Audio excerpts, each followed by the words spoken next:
Hello, everyone, and welcome to the Discover Universal podcast. I'm Brian. And I'm Cassie, and we have something a little different to talk about today. This is a brand new experience that we have never seen before, never experienced before. We're going to get all the details today. Yes, Universal Horror Unleashed is a year-round horror immersive themed experience. One thing that's so unique about this is the fact that we are fans. I'm a fan of Halloween Horror Nights. I know a lot of people here are too, but you can't have that fix year-round. So the creative minds with Universal came up with Universal Horror Unleashed to give us that feel, which is incredible because we have 4 returning haunted houses. So we have Universal Monsters, one of my personal favorites back in the day. Yep. I will talk about this a lot in today's episode, but we also have the Texas Chainsaw Massacre.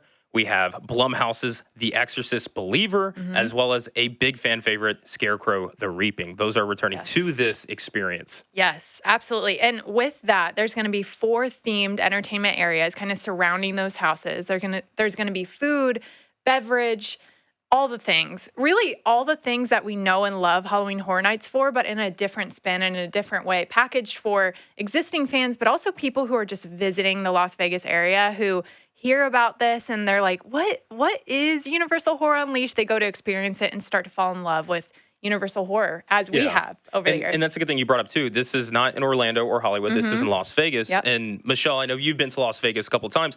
Where exactly in Las Vegas can we, I guess, expect to be where this is? Yeah, I think when you hear Las Vegas, your first thought is, oh, this is going to be on the Strip, so I can add it to my plans. And you can definitely add this to your Las Vegas trip, but it's going to be on the other side of the highway, basically, pretty close to the Strip, but in another area. It's called Area 15, and that's kind of this big entertainment complex. We're going to have this huge warehouse full of horror content. It's going to be really cool. It's exciting. A big place of horror. Wow. Yeah. Big place of horror. I know. And why do I feel like that's kind of fitting for like this to live on the outskirts of like a popular area? You know what I mean? Never thought like of it that way. That's a good point. It kind of works. I don't know. Breaks it up. The warehouse in itself is themed. You know, it's not just like a giant warehouse. I mean, it itself is alive with its own like story and background as far as the theming goes. And what's really interesting about this too, we really don't know much about Universal Horror Unleashed, which is exciting for us on this episode. And for any of you guys that are watching or listening,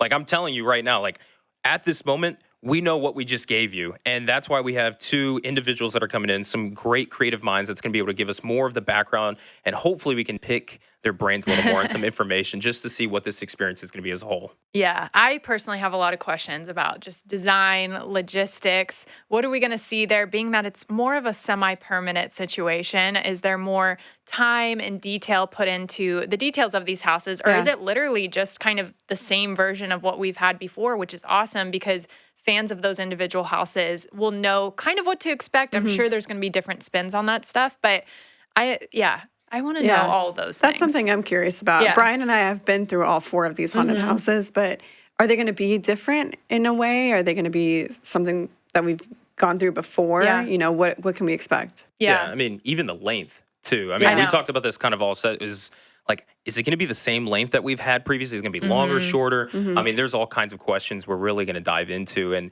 the fantastic thing about this is that it's year-round. So, you know, we're right now in this moment. Halloween Horror Nights has come and passed, and we've got to enjoy it last year here in Universal Orlando Resort. It was fantastic. Y'all screaming makes it so much better for me to enjoy. We screamed, and then we laughed. Yes. It was then great. screamed again. And then screamed again. It was great. And it's so fun. So we have those memories, and I know you've had some favorite houses from last year we got to enjoy. And now we get to have this kind of like year-round. So like for those, you know, when it's not Halloween anymore, like what can I do to get that Halloween Horror Nights experience? This is going to be your go-to stop. I know. And speaking of year-round, the last thing we kind of had as a similar theme to this or concept is over in Universal Studios Hollywood for a few years, they did have a year-round horror experience. And I remember last time I was there, I went and I loved it. It was April, and I was going through a haunted house, and that is one memory. That's unheard of. Literally, that is one memory that sticks out in my mind about that trip. I'll never forget it. And I remember thinking, like, I wish we could do this all the time. And now we can. It makes me happy to hear. Yeah. You're making me proud, Cassie. I'm so excited. She's fitting It's into gonna the be dark great. side more. I love I know. it. Yeah. I'm like, I need to plan my Vegas trip, and Yeah. we should all go. We need to should plan all our go. trip. Yeah. I mean, like the opening day for it, August 14th. Yeah. You know, Yeah. it's not far from now. I've never been to Vegas, so this is one of those moments Let's where do I'm like, it. I guess I'm visiting Las Vegas. Yeah. And, Team trip. Obviously for Halloween, you know, I got to do Yes. it. Well, with that being said, let's go ahead and welcome in TJ and Nate to go ahead and discuss all things Universal Horror Unleashed.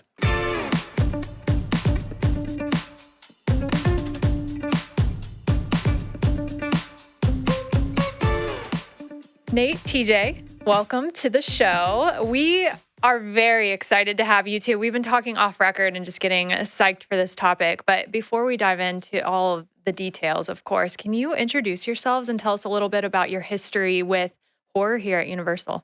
I'm Nate Stevenson. I've been working on Halloween Horror Nights for close to 15 years now. I started just kind of helping run the event as a performance coordinator. And then I worked my way into kind of creating the content and whatnot. So I've been with the company. I've actually been with the company since 1996. Awesome. There was about a 10-year stint where I went out to LA to be famous. We love that. Here we are. So Yeah. I didn't. Yeah, He's it famous. didn't work out. But You're but famous it's here. famous to You're me. famous Some here. people you are famous. Yeah. Don't worry. Maybe. But yeah. So when I was out there, I really got into writing and directing and things, and I kind of found a passion for that. And so when I came back, you know, this group was really already pushing really hard into Halloween Horror Nights, and it became this juggernaut event. And I was like, oh my gosh, this is where I belong. And they thought so too. So that was pretty cool. They brought me on. And most recently, I've been working on some new ventures projects with TJ here.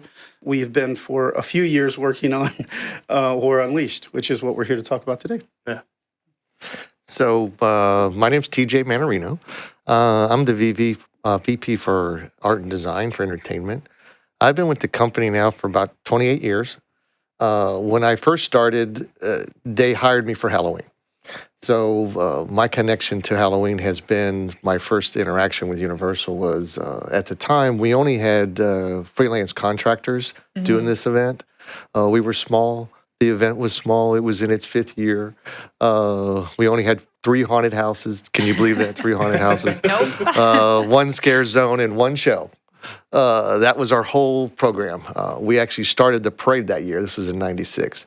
And for me, I thought, okay, I was a designer. I worked film and TV, a lot of work, but I also had been doing Halloween for about 10, 15 years prior to coming here. So it was definitely my background.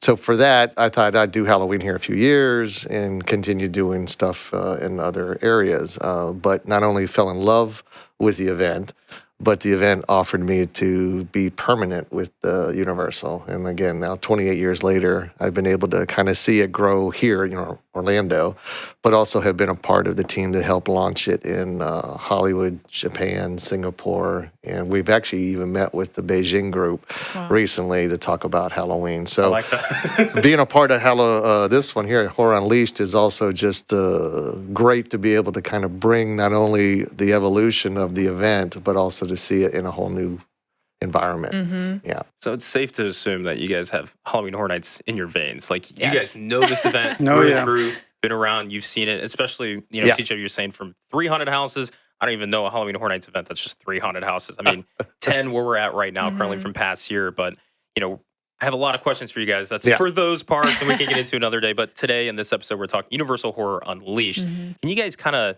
give us just like paint a picture of like why, you know, this is kind of uncharted territory in a way for Universal as a whole, and you know the Halloween Horror Nights fans as well. Like we want Halloween year round. There's a lot of fans in here. I'm looking, like I said, I look at this group all the time because we are Halloween fans and especially Halloween Horror Nights.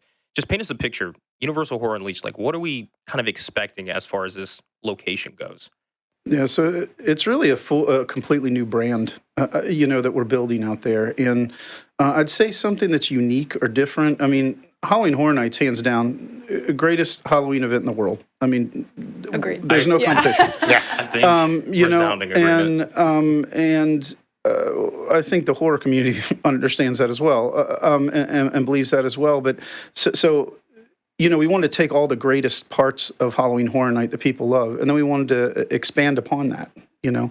And one thing that's really exciting and that fans can expect is here we're limited in a way because we're building kind of an overlay on a park that already exists. So we really immerse the guests as well as we can here in the theme park.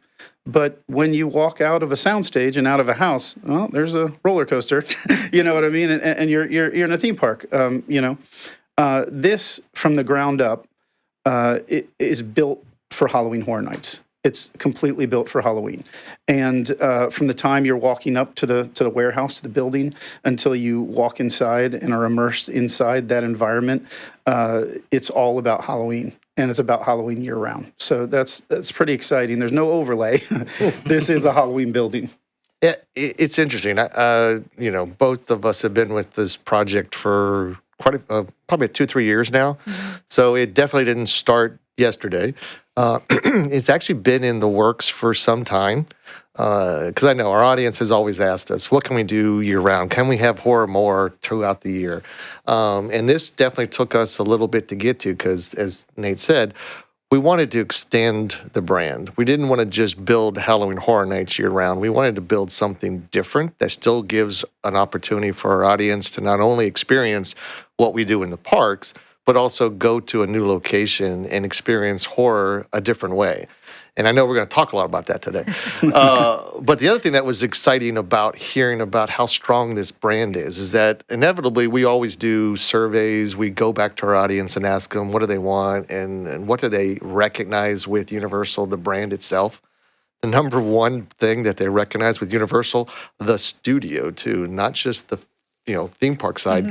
It's Halloween Horror Nights is the first thing that they recognize within the brand of Universal. Wow. That's how strong Halloween Horror Nights is. Yeah. And so for us, just from a perspective, is that what can we do more to give our audience something different, something new, unique, which is really part of the Halloween Horror Nights brand. So yeah, for us, we're very excited about this experience, but also being able to talk about it today. Yeah, absolutely. Well, we'll talk about the haunted houses in detail here in a few minutes, but talking about just painting a picture, visualization as well. We were trying to think about when we walk into this warehouse, like what does it look like? Where are the houses placed? I know there's 4 of them. There's 4 different immersive entertainment areas, but can you kind of share visually how we kind of pace throughout this space specifically? So, you want to go? Let me go ahead. start, Yeah, you start. and I'll throw it to you. He knows We're I'm both so gonna- excited. I'm we so want to just excited jump to into the I know, it's like, story, okay. right? But look at each other. Okay. Yeah. First, I'll step back because a lot of, I think the experience starts before you even enter the building. Okay. And part of that is a brand new experience that actually is growing out in Las Vegas. Some of you might be familiar with, there's an entertainment complex out there called Area 15. So they're our partners. We work closely with them to kind of expand what they currently do to a whole new district. So they're considered to be, right now, Area 15 is what's called District 1. They're rebranding, and then we're going to be part of what's called District 2. So it's a whole nother piece of real estate, a whole nother complex. Where it'll be 100,000 square foot building, which is huge. It's actually larger than the current Area 1, Area 15's first district. So that just gives you a sense of scale and space. Now, we'll be also married with other type of entertainment, restaurant, and food offerings out there. But so as you enter this space, we wanted the building to kind of already set a little bit of the story and the tone. So like anything out in Vegas, Vegas is very flashy, very bright, and very, non-consuming.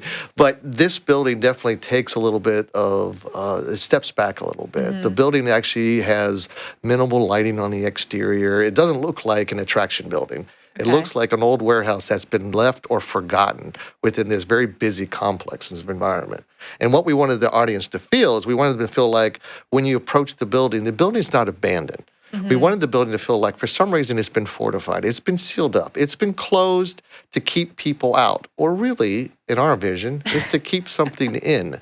And so when you enter the building, you don't walk in the front door and then everything's in front of you. You actually have to find your way into the building. It's actually a hidden entrance shoot. that also has a corridor and some passageways before you actually make your way into the main experience itself.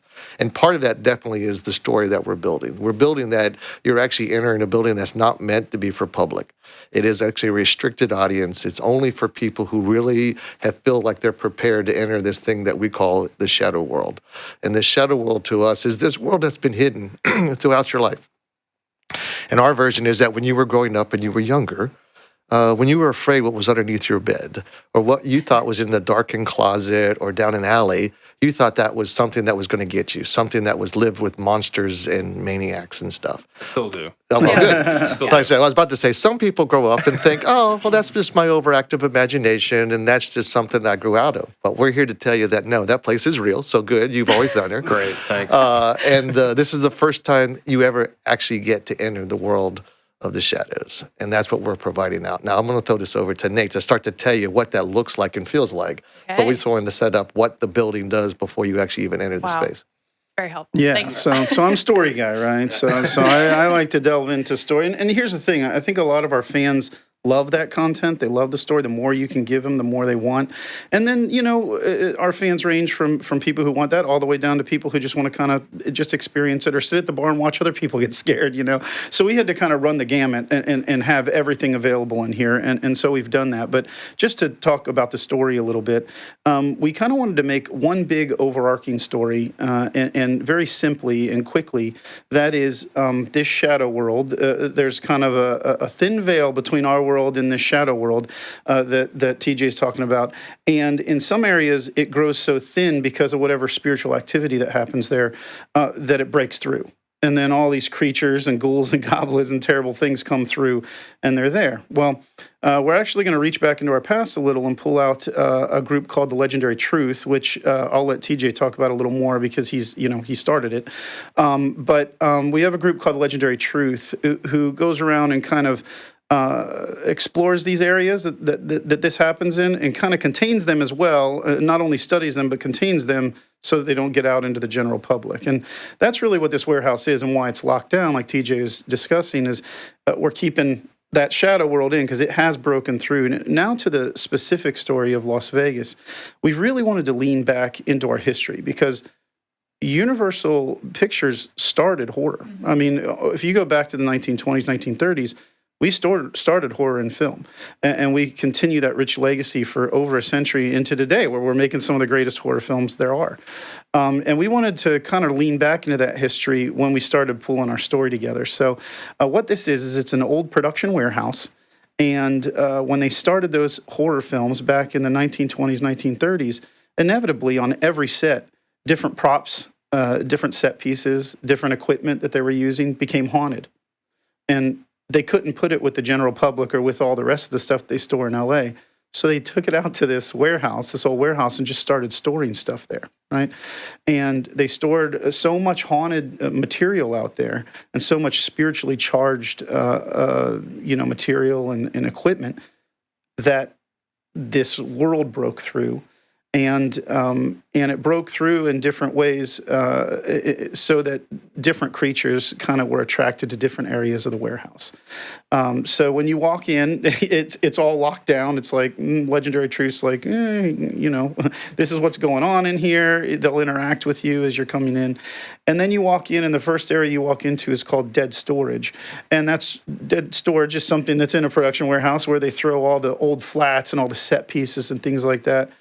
And I just want to talk about that a little bit to help you understand how the whole rest of it's going to work, because you were asking what should they expect or what it's going to look like. Well, right when you walk in, up to your right is the old Phantom of the Opera set. Okay, it's this huge, huge opera box there. Now, if you know any lore about Universal out in LA, that set was up for close to a a-century, right? Yeah. Was close it's to the 100 original years. set that was on Soundstage 28. So that's the original one then. Right. So, that's so cool. This set was never taken down and always stayed up because somewhere back in the lore of Universal, some executive somewhere heard or was told that if this set came down, Universal would be cursed and it would not. It was haunted and it would be cursed and it would fail to exist. And so they kept it up. Well, they had to take that real estate that was there. So they're like, don't worry. We're going to keep this thing, and we're going to keep it intact and whatnot. And we're going to store it. We're going to keep doing what we've been doing, but we're not, we're just not going to leave it in the same spot. So it's a really nice touch point because this is a very haunted set that everybody knows about. And when you walk in, it's right there. Here's a piece of it. And that just sets the tone for what you're going to see all the way through, right? And there's dead storage, and then you walk into a film vault, which it's all crossed out and it says kill vault, and kind of what's come into that area is there's more classic monsters in dead storage, and in that area that's drawn like more of a slasher kind of feel because it's hard metals and sharp edges and things like that. And then there's a prop graveyard. Where all these creepy dolls and props are kept. And then finally, there's a shipping and receiving area at the back. And we can talk a little more about that. We can get into that too. But yeah, that just kind of gives you a baseline and an understanding of the environment and the experience and why we built it that way and what the real story of this warehouse is. And it really comes to life with the characters that are in there.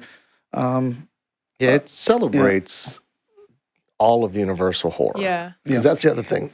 We wanted to be able to reach out and talk about our film history too. So it's not just about the parks and Halloween Horror Nights, which really grew out of the film history, but really is capturing all of horror. So not only does it talk about our Universal characters, but it talks about, some of the environments and some of the sets and props. So that you'll see elements. We're going through all of our warehouses right now too, and actually looking for objects and items we can pull to bring to this location.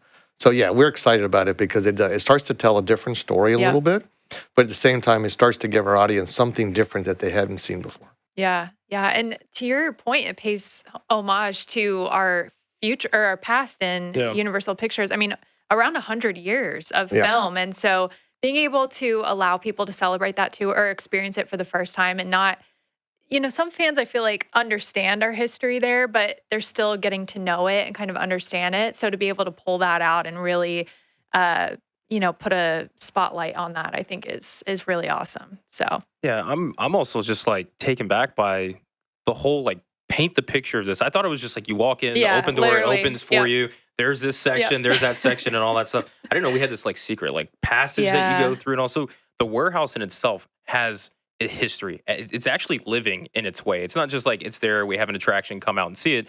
Like we have from the moment you actually arrive to the warehouse, it's alive. We have story in it, and besides just story of Halloween Horror Nights in general, we also have like universal history as far as like going back to classic monsters. Like you said, 100 years in the making, and it's truly incredible. It's one of my favorite pieces of property that exists in film is the classic monsters. They, like I said, they're so dear to me, and we get to also have them as one of the haunted houses that's going to be featured there. But one thing I kind of want to touch on too, you did say when we go through like some of these sections and all, there's going to be characters roaming around, so we're going to have entertainment aspects as far as like actual scare actors going through. Can you kind of touch more on that of what that interactive element's going to be like?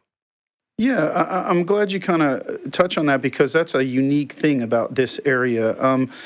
We have a lot of people that come through Halloween Horror Nights, right? And there's a certain way we have to run it, and we kind of are held to those parameters because it is so popular, and so.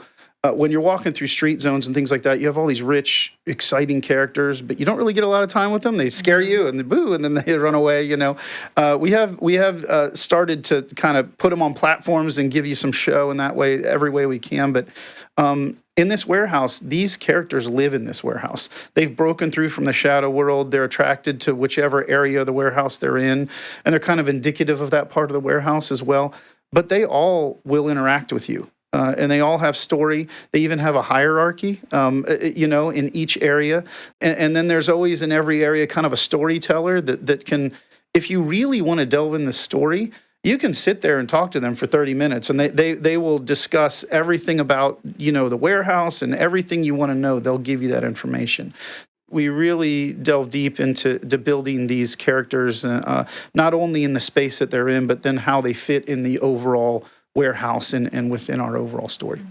Yeah, we looked at not only what we do, but we looked at what everybody does. I think the biggest thing that we had an opportunity here with this new brand and this new experience is how do we can elevate the horror experience.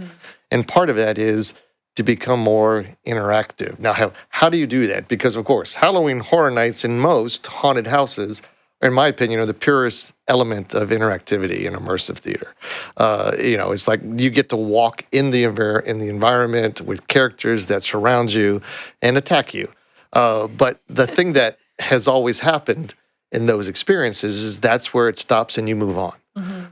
It's momentary. It is it's seconds that you get to experience with these characters. And this is the thing that we got excited about. We said, okay, for the first time, the characters, the environments that we create, you can actually delve into that world. Grab a drink, of course, have some food. But we got excited because we thought, okay, this is something that nobody experiences anywhere. And for us to be able to bring that to life with these rich stories, with these great characters, is very, very interesting. And we think it's going to be something our audience is just going to die for, because for us, you don't get it anywhere. I feel like we talked about this before too, but my individual memories and experiences with Halloween Horror Nights is very different from Brian's, just year to year. And so I feel like this takes the individuality of experience to a different level, because depending on which characters you're talking to or how you're pacing through the houses or who you go with as a group, like even just from a guest level, is all going to be different. And so, and depending on when you come throughout the year too, or throughout the years, it's going to be different and unique. And so being able to take away a different perspective each time you're visiting, I think is a really cool element. And I'm excited about that too, depending on what time of year we're visiting or, who we're going with, how that experience is shaped. So. And to add on to that too, I mean, there are a lot of people who have things that scare them versus others. I mean, everyone's very different. Everyone's unique and individual. And I think the same comes to the way they experience Halloween Horror Nights, whether it's here domestically in the United States or abroad. But like the way I go through houses and Halloween Horror Nights may be different than Cassie. And I know there's people who love that interactive elements. There are people who also just want to go through and just stay in the back and just kind of see it from, bird's eye, just sit there and watch people scream and be like, that's cool for you. I don't want to be there. But everybody's kind of different. And the great thing that I'm hearing you guys touch base on is like, it does seem like you get that wide range of horror fans, of those who really want to be delved into the story, interactive, talking with the scare actors, learning about that, while some others may just want to grab a drink, they're 21 and up, and walk around and just like chill and have a good time too. So that's always a bonus, because like there are days where I'm like, don't talk to me. I just want to see people get scared, like absolutely. And there are other days where I'm like, who are you?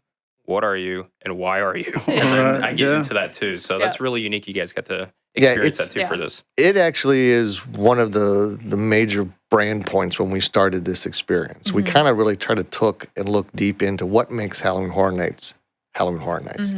And a part of that was, yes, not only is it unique, because horror is unique to every individual. If I was to ask everybody in this room, and there's a lot of people in this room, that what scares you, everybody will give me a different answer. And this is the stuff we learned years and years ago. And the success of that was not doing one style of horror, not doing an event all about vampires, because you got the werewolf people who are going to come fight me on this one. But it was always about, okay, this collection of experiences. So when you go through the event, at the end of the night, it's not one thing that you recognize as your event. You recognize the combination of all the different things that you did in that night that makes up your experience. So that was what was critical for us. So when you go to this location, it has multiple things going on, from haunted houses to environments with characters to shows to food offerings and drink offerings that are also part of the story. That's the other thing that we got excited about, was to be able to bring now food and merch and also the drink selections into our story and become part of this experience. So you want to talk about the boiler? Yeah, you sure? The boiler. Please. I can't let, once they gave me a build, gave us, all of us, a building and said, this is yours, play. Go at it. It was like, okay, look, there can be nothing in here that doesn't tie back to story. Because for me, I can be talking about walking through haunted houses and different things like that. I'll go through haunts and I'll be really immersed, and I want to be immersed. And I'm a good audience member that way. I want to be part of whatever you're doing. But then if something weird is over here or something odd that shouldn't fit in that world is there, it pulls me out of that world and then I can't be immersed. And I didn't want anything like that in this building. So we really worked to make sure that every single thing, even the entrances to the haunted houses, are part of the story. That's kind of where you, that's those portals that have opened, and that's where you delve fully into the shadow world when you go into these haunted houses, It's amazing. Should we get into these houses? I was about to say, like there's so much more we can dive into as far as like the warehouse goes, but one of the main attractions that we have is those 4 unique haunted houses. And we had them previously in years past, but what differs them? And I'd love to start with one of my favorite ones, Universal Monsters. Obviously the one that really started it all with horror as a genre and Universal in general. What should we expect as far as this haunted house goes? Is it like the same one that we've had in years past? Are there different elements? Can you guys kind of elaborate more on what we should expect going through that? Sure. So we changed the layout on some of them. Texas Chainsaw Massacre is completely different than anything we've done before. It follows the 70s film in a completely linear fashion. And you start in the graveyard with the credits, you know what I mean? You walk all the way through, and every single one of the aggressors is represented. Not just Leatherface, as well as every single one of the victims is represented in the house. So we did a lot. We took those as a baseline, but we did a lot more to add to those and kind of plus them up and really do everything we ever kind of wanted to do in each one of those spaces. Yeah, it was interesting because, again, as we looked at this new offering and we said, what can we do differently, but at the same time still provide the great characters and the environments, we looked back at our history because that's been the beauty of this I think this show that we've been creating is that we're leaning on this 33-year history of Halloween Horror Nights and all of the things that we've tested, we've experienced, we've learned. Surprisingly, one of the big learnings was when we actually opened our haunted houses during the pandemic. And we pulsed people through the house, which we hadn't done in some time. And we controlled that audience a lot better than what we do from the main event. But what we learned was that year we did a house that was called Tooth Fairy. And you remember that one? Okay, yeah, great. The Tooth Fairy had a great story. The whole story of I think it was Timmy, who didn't want to give up his teeth. And what we learned that year was people really enjoyed the story to the point where we went back into the house, increased the volume of some of the narration so you could hear the story even more because we found people were really enjoying that part of the experience, not only still with the environments, the characters, and the scares, but really getting that sense that narration through the space. Does it sound familiar a little bit here? So that's what we leaned on. We said, okay, now having that same type of throughput and that audience member who actually spends more time in the space. Because again, when we design these experiences, we know we have about a 2 or 3 second time span that people really pay attention to what we're doing because they're usually so scared. They're kind of looking down on the ground, or maybe they've buried their head in the back of the person in front. Oh, this one over here? That's what, okay.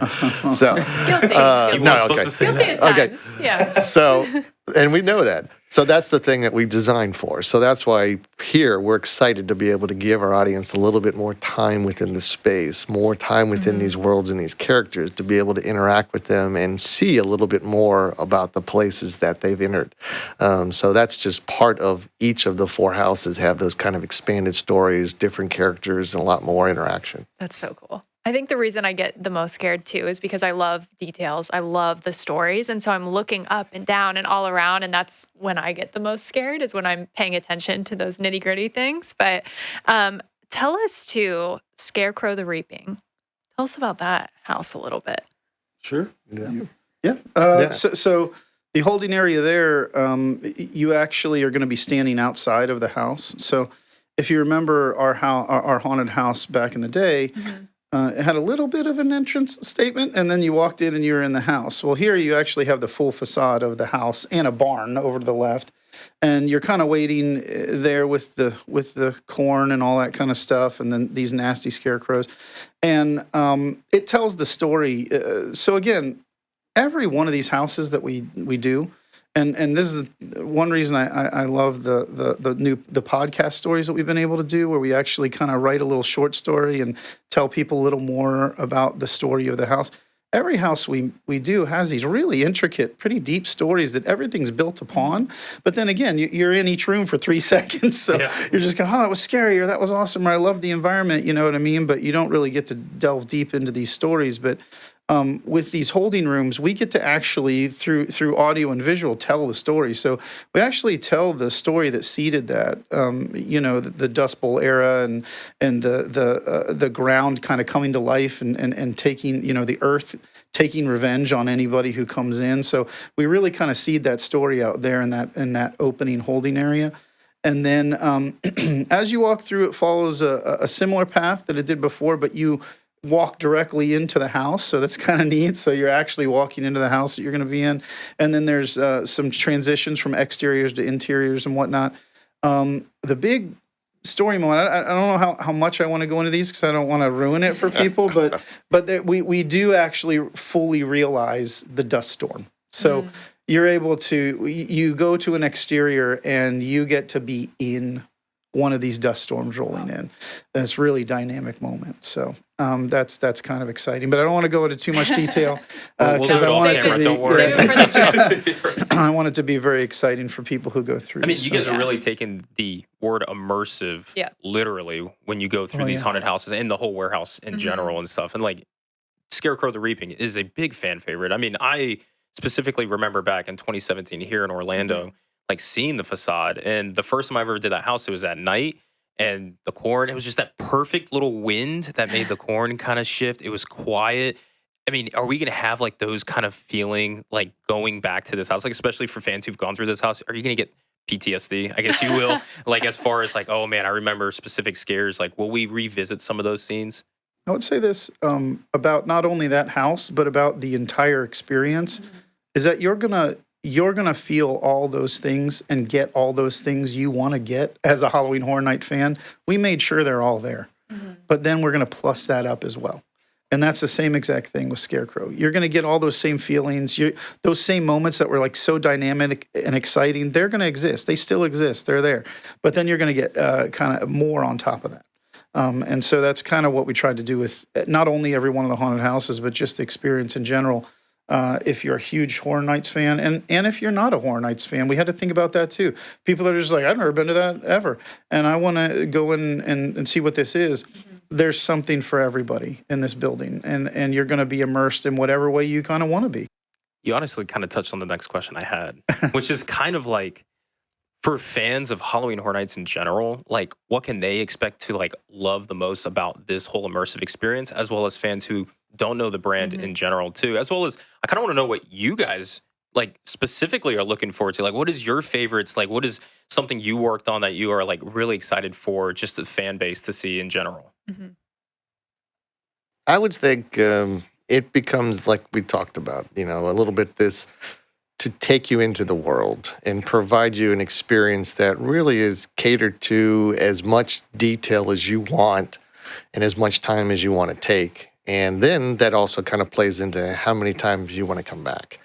I think that's the biggest thing. When we do Halloween Horror Nights, we know we have a defined window. We have a certain number of nights in a given calendar, and that's how that experience has now become what it is for our audience.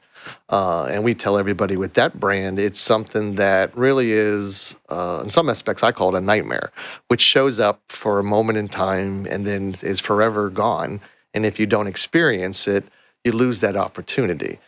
Here is a whole different brand and story type of experience that we're going to place our guests in, where we want to enter this world that they've never entered before, but also provide this kind of different type of interaction that you've never had in a horror type of environment. In film, in TV, and even live performance, you don't get this. So this is something that we got excited about because we want it to be as part of a catalog. We don't want it to take away or in some aspects substitute for anything we're doing in the parks or anything we do in the picture group with the films. We think those are great things that are side by side this. So that you have your films you go catch, you go to Halloween Horror Nights in the season, and then throughout the year, if you want to go experience the world of horror, you can do that. It's one of those moments where I'm like, I love living in Orlando, but now like Las Vegas is popping up on the radar. One of those frequent flyer passes and just be out there all the time. Road tripping every month. Yeah. I mean, because like honestly, like from a fan, like I've talked in the community plenty of times about this experience. Universal Horror Unleashed, we're just thinking like it's our typical haunted attraction that you go to on the side of the road that you get just whenever, but construction's been going on and I've seen it go from nothing to vertical, and I can't wait to see like that theming elements and stuff. And honestly, like this has been incredible kind of hearing from you guys and kind of understanding just the creative minds behind it. Like, where did you guys start and where you're at now? It's really unique. And I'm just speaking from like a fan's perspective, like this is exciting to hear it. And I know anybody who's watching or listening, they're probably going to say the same. Like there's a lot of details here that we didn't know prior that we do now. And I think it's going to make people really look forward to actually experiencing this whole immersive experience in general. Yeah. That's great. To answer the question from my perspective of what I'm most excited about, it really is that wow factor. Because I know we can sit and talk about it here and we can discuss all the cool things and things like that. But the first time me and TJ went out and just the outside walls had come up and we were driving on the interstate and saw our building, I was like, wow, it's so big. Wow. You know what I mean? Like I was like a little kid again. And then, we were just, we've been out a few times. We were just recently there and now all the walls and the bones of these houses and stuff are going up on the inside. And again, none of it's decored out or anything like that, but it's just kind of walls. But I just walked in and I was like, wow, it's just this wow factor that keeps happening. And I think even as much as people talk about it and get excited about it and think they're ready for it, they are not ready for this. Like you are going to walk in and be blown away. Yeah. Well, we've spoken a lot about just Universal history, but speaking to your histories with the company and everything, what is it like now being able to create this new category after being a part of Halloween Horror Nights for so long? I mean, that's got to be such an honor and a treat to be able to pioneer this really for the company. Yes, and yes. So, the thing that I've always enjoyed about the team that creates Halloween Horror Nights is all of us are heavy fans of horror, love the genre, and really feel such pride in bringing that show to our audience every year. And you can see it in the product and the stories and the characters. To be able to be asked now to create a whole new brand of horror for Universal. And that's the other thing, the weight of just doing this for Universal and the history and all of the connection to, what we all grew up with classic monsters, is exciting, but also a bit, scary. We'll say that. To be able to kind of start to etch a whole new world. But to Nate's point, it's the wow. It's the thing that you kind of go, this is amazing to be part of this, to be able to provide this for our audience. And I know I can't wait to be there when we open it to our audience and watch them scream, laugh, have a blast of a time, and talk about it for days afterwards. So for us, like I said, this is something I'm not only looking forward to, but I'm hugely excited about it being a part of. Yeah, I kind of wake up and pinch myself every day. I'm like, is this the life I'm living right now? Truly. I mean, just as a creative in general, to even be able to scratch the surface of being part of something like Halloween Horror Nights is just massive. I mean, as a creative, even to be able to say, oh, I had a part in that or I helped with that, but to like actually be able to write haunted houses that people come to and see and things like that, that alone, that was enough. That was like, I was like, I can do this. I do this as long as they let me do this. You know what I mean? This is incredible. But then again, like TJ's saying, to be tasked with this and taking Halloween to that next level and this new brand and being able to be a part of this new ventures kind of group and looking at what's next and being able to be in the middle of that, I am just, I'm honored and I'm excited every day. Yeah.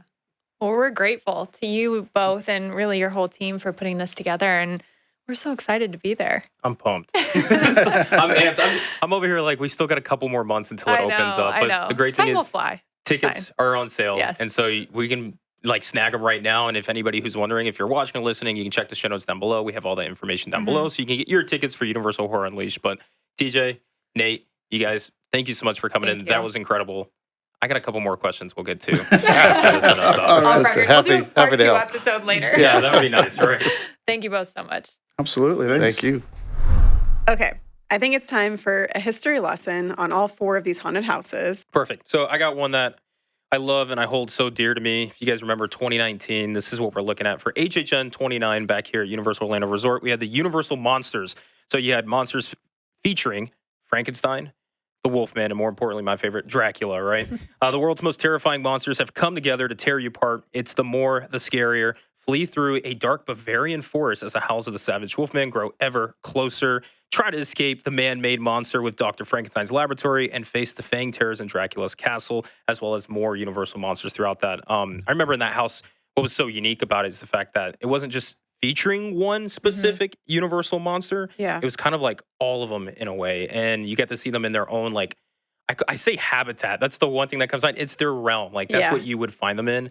And that house was just so dear to me, as well as a lot of fans, because it pays homage to, Universal monsters as well. Why was that house so dear to you, Brian? I don't know. For those who have not heard about this story. This is the time of where I was born. Universal monsters. I've been on the other side of the mask over there before, so I became really close to some vampires and stuff. And that's cool. That's kind of how my life is. That's really my introduction to Halloween too. Yeah. So we'll go with that. Yeah. That's awesome. That's like most of our stories too. Yeah. We either, not necessarily being a scare actor, but like you go for that first time and then you're like, okay, this is it. Like I'm in it. I love it. So. Oh, the very first time I would come to Halloween Horror Nights, I would close my eyes. Yes. Like I would shield my face. Oh, yeah. And I would listen, but I'm shielding my face the whole time now. I mean, we're looking at details and screaming and together. Still getting terrified. Still screaming. But it's great. Yeah. That's a lot of fun. Well, this next haunted house is one of the scariest ones to me. I watched the film when I was a kid, and I mean, to this day, I can't even think about it without just feeling like chills, but it's the Texas Chainsaw Massacre. This was in 2021. So, Brian, you've been through that haunted house. Cassie, you did not have the opportunity to see the scariest haunted house, in my opinion. It's terrifying. But this is the dilapidated Texas home of the Sawyer family. It's from the 1974 horror classic. And, is Leatherface going to be there? Probably. Probably. Probably. And that's the thing, too. Like you said, I actually haven't seen this film for the fact that something doesn't allow me to. So I'm a little nervous for it. And I've obviously been through the haunted house here and stuff. And it's like, I did the haunted house. I'm good. I don't want to see in the film because it's so intense. Scary. Yeah. And really the size of Leatherface, too, with a chainsaw in an enclosed space like that. Yeah. Something a little nerve-wracking I about think it. the thing that scares me too is like this is kind of based on a true story, and that's actually really terrifying. Those are the houses that really scare me. Is the ones that you go through and you're like, this could be real. Yeah. Like I don't know, feels too close to home a little bit. But I mean, if we're talking sinister and surreal, I feel like this is very sinister, and like we kind of like the surreal. Goblin's Feast was really nice. It was. It was just perfect, in my opinion. Yeah, right.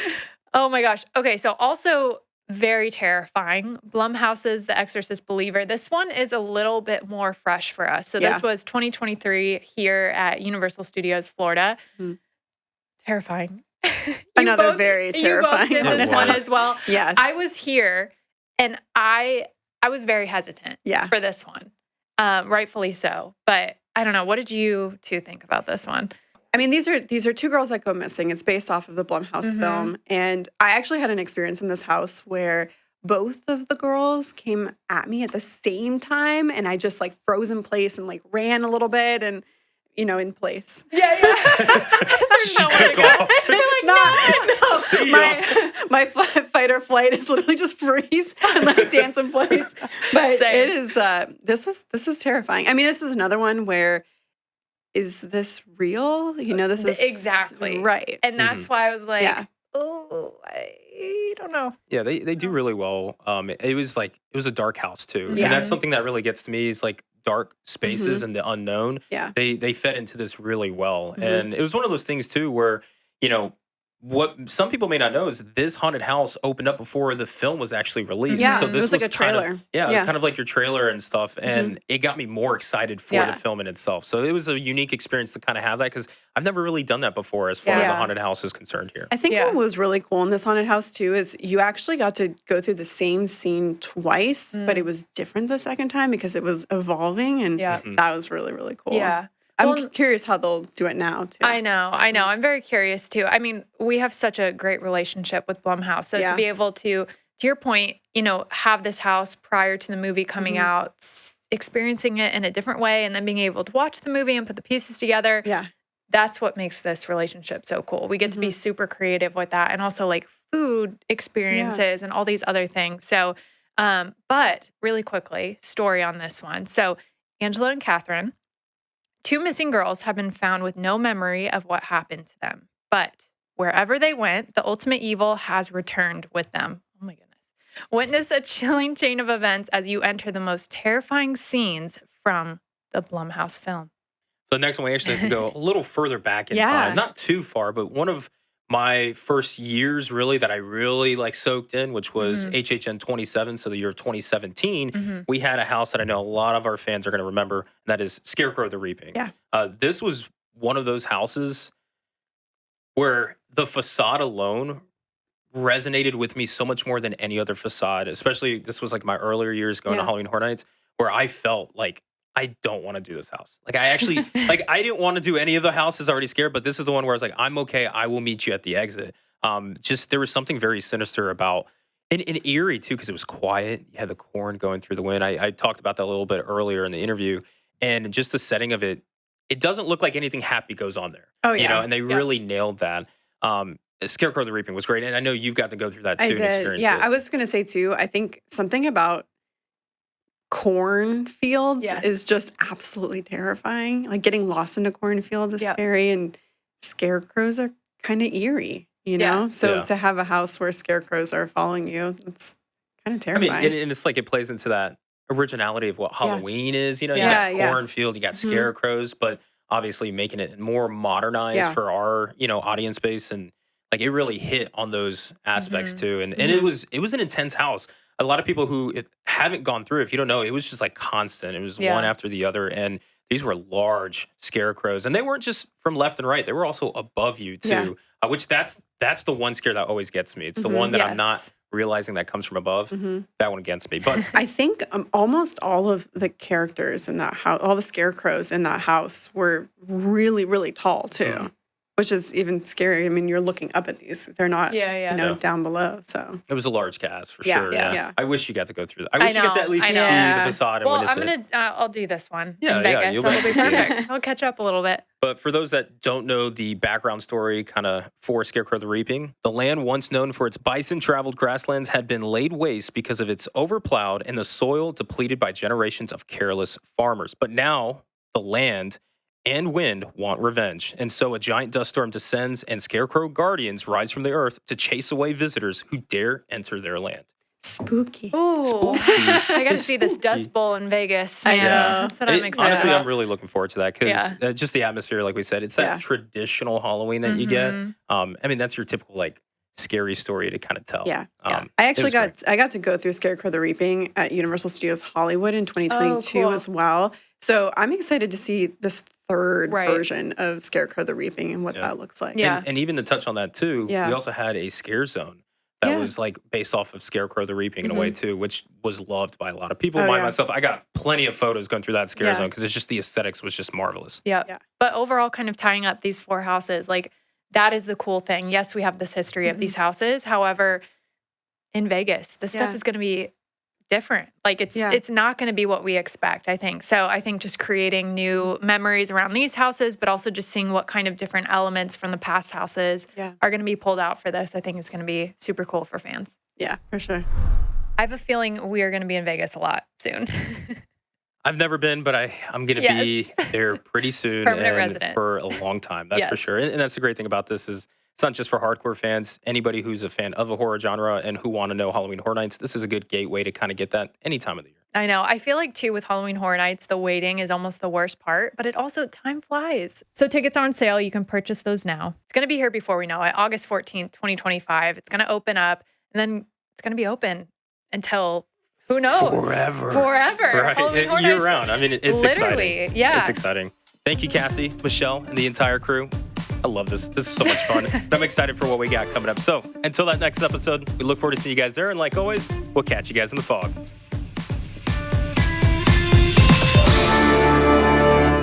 And be sure to comment down below and let us know something that you would like for us to talk about as far as history, HH and Relorded. Boy, what? Golly. Lorded.